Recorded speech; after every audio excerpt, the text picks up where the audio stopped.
My cousin asked me to design her wedding invitations, said she couldn't afford a professional. I worked for weeks, even paid for the printing. When they arrived, she looked at them and said, they'll do. At the wedding, I wasn't listed in the program. When I asked about it, she said, you were just a favor, not a vendor.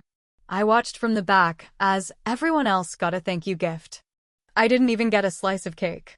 A month later, she posted the invites online with a caption. Made with love by my best friend. It wasn't me. Hi. I'm not someone who usually vents online, but I've got to get this off my chest. I'm not looking for pity, just telling what happened. And yeah, revenge might be part of it. You tell me if I went too far. So here's the setup. I'm 34, single, no kids. I live in Rockford, Illinois. I have a decent full-time job doing admin work at a small medical office, but my real passion is graphic design. I've been freelancing for over a decade. Logos, invites, small business stuff. I'm not famous, but I've got clients, a portfolio, and I take pride in my work. My cousin Heather? She's always been extra. She's 33, works in sales, lives for attention, and treats life like it's her own reality show. Growing up, she was the one who had the newest clothes, the loudest laugh, the biggest birthday parties. I was the quiet one. I drew. I wrote. I stayed out of drama. But I was always the one who helped. I made posters for her prom campaign. Designed her graduation announcement. Even helped her set up an Etsy shop once that she never paid me for. So when she got engaged to Travis, this bearded guy who works construction and thinks everything he says is a joke, I wasn't surprised when I got a message from her asking for a huge favor. She said, "Hey girl, so I'm in a bind. Wedding invites are so expensive and you're amazing with that artsy stuff. Can you help me design them?" She added, "I seriously can't afford a pro right now. But I trust you more than some random." I asked if she had a budget. She said, "Not really, LOL. Just want them to look classy and rustic. We're doing a barn thing." I should have said no. I was tired, stressed with work, barely making deadlines on my paid gigs. But she's family. And I thought maybe, just maybe, this would be the one time she appreciated me. So I said yes. I spent weeks working on it. She wanted custom illustrations of the venue. She wanted fancy calligraphy. She sent me Pinterest boards with phrases like boho but not too crunchy and like romantic forest vibes meets classy champagne. I made draft after draft. She'd text at 11 p.m. saying, "Can you make the leaves a little softer?" or "Travis thinks the font is too curly." I redid the layout 5 times because she changed her mind about the wording. I paid for test prints. I spent $317 of my own money to print the final batch with gold foil and handmade paper edges because she said it was her dream look. She never offered to pay me back. The day I brought over the finished invitations, I had them packed in 2 white boxes, tied with gold ribbon to match her theme. I was exhausted, but proud. They looked amazing. She opened one, pulled out an invite, turned it over in her hand, and said, "They'll do." That was it. No hug. No, thank you. Not even a fake smile. She went back to talking to her fiancé about napkin colors. I stood there holding the second box like an idiot. Finally, I set it down on her kitchen table and left. Still, I told myself, maybe she's just stressed. It's her wedding. People go nuts. I was wrong. The wedding day came. I wasn't in the bridal party, which was fine. I showed up early anyway to help set up, because her mom asked me to. I tied bows on chairs, set out signs I hadn't made, and watched as vendors came in and were greeted with hugs and iced coffees from Starbucks. Nobody offered me a drink. During the ceremony, I sat in the back row. When I opened the program, I saw they'd listed every vendor. The photographer, the calligrapher, even the person who designed the seating chart. My name wasn't there. After the ceremony, I found Heather near the bar and asked, Very gently, "Hey, I noticed I wasn't in the program. Was that on purpose?" She blinked and said, "Oh, I didn't think that would be appropriate. You were just a favor. Not like a real vendor." Then she walked away. At dinner, they handed out custom gift bags to each vendor. Spa kits, fancy candles, bottles of wine. The DJ got a thank you speech. The photographer got a group toast. I got nothing, not even a slice of cake. I stayed for 2 hours, then left without saying goodbye. Cried in my car for an hour before driving home. 1 month later, she posted the invitations on Instagram. Same ones I spent weeks on. She had them laid out with flowers and ribbon, all staged and lit for likes. The caption read, "So obsessed with how our invites turned out. Made with love by my best friend 2 hearts, I couldn't have done it without her." She tagged her college roommate, Sarah. I stared at that post for 10 minutes. My hands were shaking. I didn't cry. Not this time. I was done. She thought I was just a favor?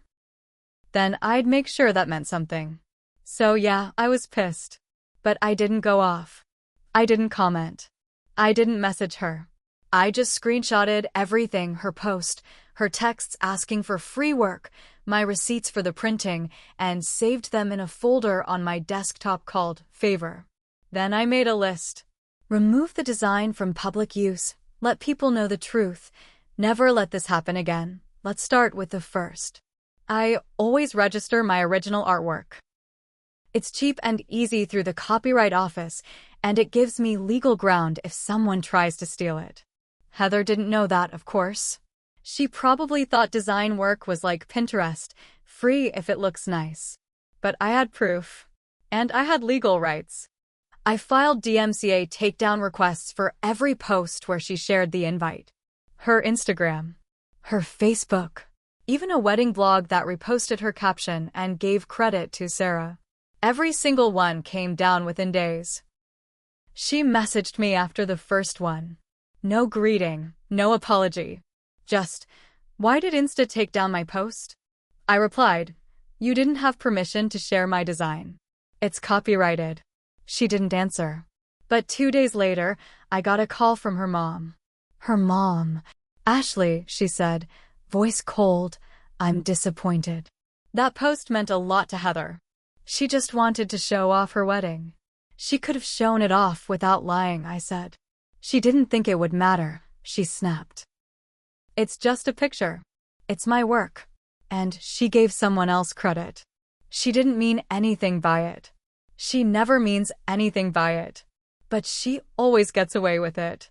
She hung up. No apology from Heather. Fine. That's when I moved to step 2. I'm part of a Facebook group for Midwest wedding vendors. It's mostly photographers, designers, florists, etc. Lots of support and horror stories. I posted anonymously at first, no names, no locations. Just the facts. Bride begs for free design work. Designer spends 40+ hours, pays $300+ out of pocket. Bride gives final product to someone else for credit, posts everywhere, gets published on blogs, no thank you, no pay, no invite recognition. The comments exploded.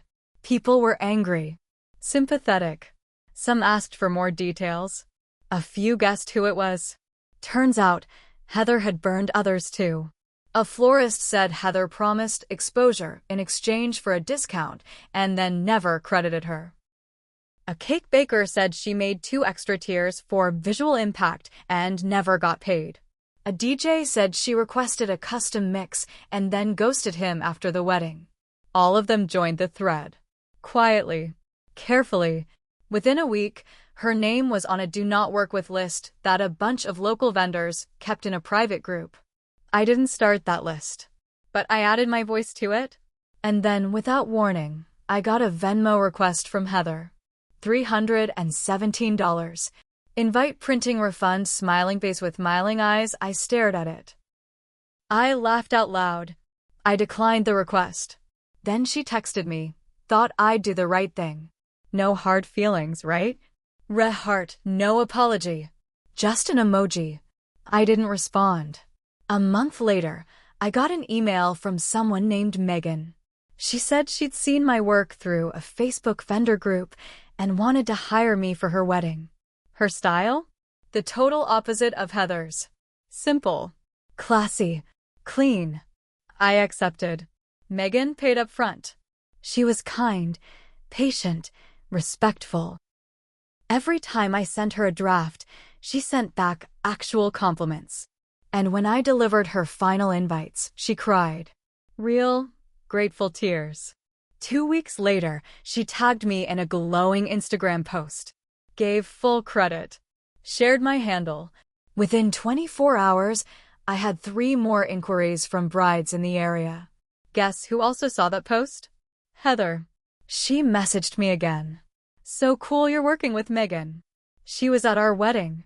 Small world LOL, I left her on read. But I wasn't done yet. Because remember Sarah? The best friend who she said designed the invites? She reached out too. Hey. I didn't know she used your work. I just styled the photos for her post. Sorry. I told her. Honestly, thanks for saying that. I just wish you had told the truth sooner. She said, I didn't know she hadn't paid you. That's so messed up. Now Sarah follows me on Instagram and likes every single post I make. And that's where things stand. For now, Heather's mad. She thinks I overreacted. Her wedding clout dried up fast. And last I heard, she's fighting with half her bridal party because people turned on her. No. She just finally got treated the way she treats others. She said I was just a favor. So I showed her what it feels like to be treated like one used, ignored, and forgotten. Funny thing is, I don't even want an apology anymore. I just wanted her to learn something, and I think she finally has. I thought that was the end of it. Honestly, I was ready to move on. I was picking up more clients, actually getting paid, and I hadn't thought about Heather for weeks. Then I got a certified letter. At first I thought it was junk. But when I opened it, my hands went cold. It was from a lawyer. Not a real lawsuit yet, but a formal cease and desist. The letter accused me of defamation and business interference and claimed I had damaged the personal and professional reputation of one Heather Barnes. Yep, that's her new married name. It also said I maliciously targeted her online and caused emotional distress. I sat there reading it over and over. Then I laughed. It was so Heather. She burns every bridge in sight and then tries to sue someone for lighting a match. But here's the thing. I hadn't broken a single law. I never named her in my Facebook post. I never posted screenshots of her messages. I never commented on her page. I only told my story, truthfully and anonymously. Still, I wasn't about to take chances. I called my friend Nate. He's not a lawyer, but he went to law school before switching careers, and he knows contracts and copyright like the back of his hand. He read the letter and said, "This is junk. Just scare tactics." But he still drafted a response, dry, professional, airtight. He pointed out the fair use of my own story, my legal rights under copyright, and the lack of any evidence that I had defamed anyone. We sent it back. Certified mail. 2 weeks later? Nothing. No follow-up. No court papers. Just silence. Then a mutual cousin messaged me. Heather's freaking out. She said you're trying to ruin her life. I didn't respond. A few months passed. Things calmed down. I was working steadily, getting great reviews, and I even raised my prices. It felt good. Like I had finally stepped into my own worth. Then I got another message. This time from Heather's sister, Danny. Hey, just a heads up. Heather's pregnant. There's gonna be a shower in a few months. Mom asked if you could do the invites. I stared at the screen. Was this a joke? I wrote back, "Wait, Heather wants me to design baby shower invites?" Danny replied, "Yeah." She said it'd be a good chance to patch things up. I sat on that message for a whole day.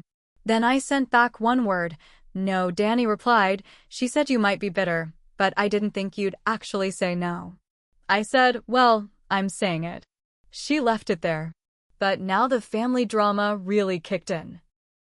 My aunt called me and said I was being petty. My mom begged me to just keep the peace. My grandma left me a voicemail saying Heather was trying to move on. I wanted to scream. For years, I was the one keeping peace. Showing up, doing free work, smiling through disrespect. Now that I was saying no, I was the problem. That's when I decided, enough of this quiet revenge. I was going to take the next step. So here's what I did. I didn't make Heather's baby shower invites. But I made something else. I designed a new page on my portfolio site. I called it the cost of a favor. It wasn't petty. It wasn't loud. It was just honest. I laid out the story. A designer works for free. She spends her time, her money, her heart. In return, she's erased, lied about, replaced, sued. I included visuals, photos of the final design, screenshots of the posts that gave credit to someone else, the DMCA takedown process, the cease and desist letter. All names were blurred, but the timeline was crystal clear. I ended it with this. My work has value. And so does my time.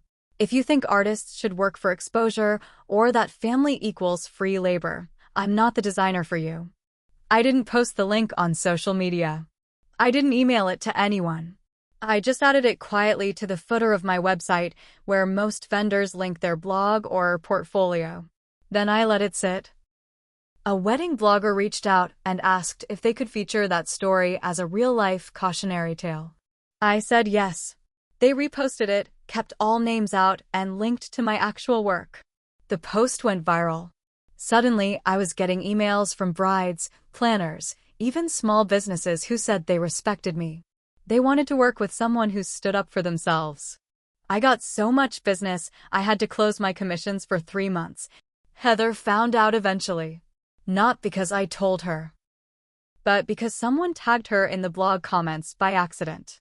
She lost her mind. I got a call from her.